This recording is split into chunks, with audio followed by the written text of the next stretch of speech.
శ్రావణ బహుళ అష్టమి, శ్రీకృష్ణ జన్మాష్టమి. బాలకృష్ణుని నామకరణం ఎలా జరిగిందంటే, దుష్ట శిక్షణ శిష్టరక్షణకు యుగయుగాన జన్మిస్తానని చెప్పినవాడు భగవానుడు. శ్రీకృష్ణ భగవానుడు గురించి, ఆయన చెప్పిన మాటల గురించి ఎంత అర్థం చేసుకుంటే జీవితం అంత పరిపక్వత పొందుతుంది. అలాంటి శ్రీకృష్ణుడి నామకరణం ఎలా జరిగింది? ఒకనాడు దేవకి చెరసాల గది ముందరున్న విశాల ప్రదేశంలో నిలుచుంది. యథాలాపంగా ప్రకృతిని పరవశించి చూస్తూ నీలాకాశం, కదిలే మబ్బులపై కళ్ళుపడ్డాయి. అలాగే ఉంటాడు నా పిల్లవాడనుకుంది. ఆ మబ్బులు తమాషాగా ఓ పిల్లవాని ఆకారంగా కనపడడంతో మరింత ఆశ్చర్యపోయింది. కాళ్ళు, చేతులు, మర్చిపోలేని ఆ కళ్ళు, ముఖం స్పష్టంగా చూసింది. ఆ మేఘశ్యాముని తలుచుకుని మురిసిపోయింది. ఆ సమయంలో గర్గాచార్యుల వారు కులగురువుతో వసుదేవుడు ఆమె వద్దకు వచ్చారు. ఆమె ఆనందంలో పాలు పంచుకున్నారు. కులగురువులు దేవకీ యశోదల ప్రియ సంతాన జాతకాన్ని చూశారు.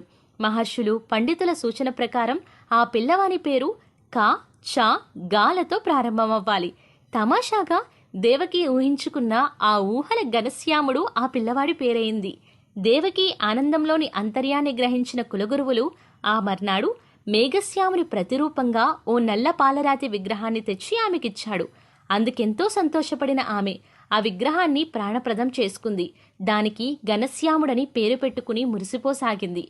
ఆ బొమ్మ, అందులోని ఆమె ఆనందం దేవకీ వసుదేవులకు, గర్గులవారికి తప్ప మరెవ్వరికీ తెలియదు. అక్కడ గోకులంలో తన పిల్లవానికి నామకరణ మహోత్సవం నందయశోదలు చేయదలిచారు. దానికి తగ్గట్లుగానే నందుని భవంతి, సభా ప్రాంగణం వగేరాల అలంకరిస్తున్నారు. అద్భుత శోభలతో, మామిడి తోరణాలు, అరటి చెట్లతో అందరినీ ఆహ్లాదపరుస్తుందా వాతావరణం.